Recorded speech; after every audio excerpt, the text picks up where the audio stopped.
Di dunia modern, kekuatan sebuah negara tidak lagi hanya diukur dari jumlah tentara atau senjata nuklir. Hari ini, kekuatan terbesar justru ada pada benda super kecil bernama chip semikonduktor. Ukurannya hanya beberapa milimeter, tapi chip adalah otak dari hampir semua teknologi modern. Tanpa chip, tidak ada smartphone, tidak ada internet cepat, tidak ada mobil listrik, bahkan sistem senjata canggih pun tidak bisa berfungsi.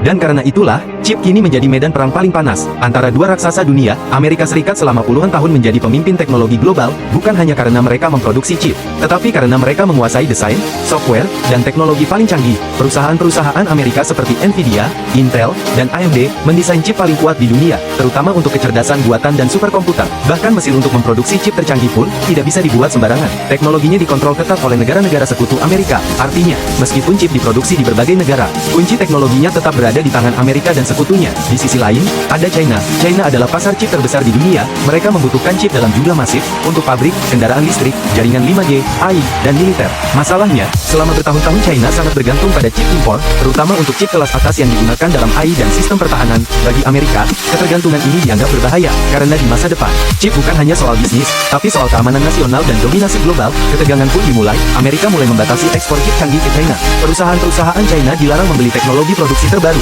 bahkan insinyur asing dilarang membantu industri chip China. Langkah ini bukan sekadar sanksi ekonomi, ini adalah upaya untuk memperlambat kemajuan teknologi China. Pesannya jelas, jika China ingin menjadi kekuatan teknologi super, mereka harus melakukannya tanpa bantuan Amerika. Namun China tidak menyerah. Pemerintah China menggelontorkan ratusan miliar dolar untuk membangun industri chip dalam negeri. Mereka mendukung perusahaan lokal, membangun pabrik baru, dan mengembangkan teknologi sendiri, meski jauh lebih sulit dan mahal. Bagi China, ini bukan sekadar bisnis, ini adalah soal kedaulatan teknologi. Mereka sadar, selama bergantung pada chip asing, mereka akan selalu berada di bawah tekanan politik. Dampak perang chip ini tidak hanya dirasakan oleh dua negara tersebut, seluruh dunia ikut terkena imbasnya. Rantai pasok global terpecah, harga teknologi berpotensi naik, perusahaan di negara lain terpaksa memilih kubu.